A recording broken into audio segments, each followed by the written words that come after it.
Guys, I just came from school today and I dropped here at MOA. This is Market of Asia.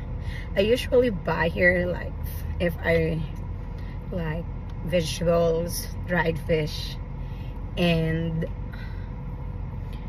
some pork and beef or whatever I like. And guess what I have? I have taho. Taho is really good for breakfast, but I think it's still brunch. It's 11:48, so so sweet. Sirang diet natin dito. So I bought a lot. If you can see at the back over there, let me see. So I bought that stuff, and over there, yan mo. So yun pong binibili ko. If I really come to MOA, parang I spend a lot. Kasi gusto mong bilhin yung mga gusto mo, di ba? You never notice na yan,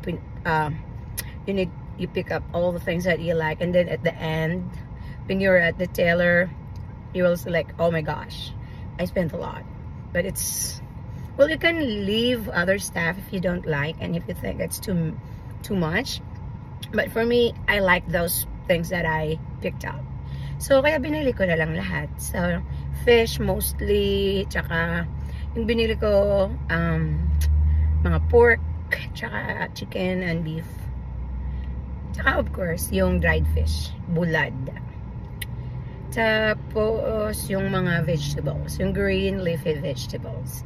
Kung bumili pala ako ng kangkong, kasi gusto kong magluto ako ng kangkong with pork, diba? Masarap talaga. So, yun po. I need to eat this because kung makaabot pa ako, punta ako ng church. Pero kung hindi naman, papunta naman ako ng church today at 5:30 because I'm going to attend my colleague's mass. She passed away, so I need to attend that since I could not go to her wake or funeral tomorrow. So I will be going this afternoon. So ito po, kain muna ako ng taho para at least hindi ka naman magugutom, di ba?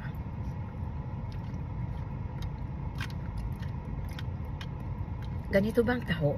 Sobrang tamis. So sweet. Sirang diet natin nito. Kaya, I have to go. Is at 1 o'clock, pupunta naman ako sa mga event na ini-invite yung Filipino Heritage School. So, pupunta ako doon kasama yung kasamaan kong teacher. Magpipresent po yung mga bata namin ng mga presentations nila. So, yun po ay sa mga seniors. So, may event sila doon and we're invited. So, I will go there. Wala pa namang school, di ba? So, kaya parang my time is really, really busy today. Okay, bye po. God bless.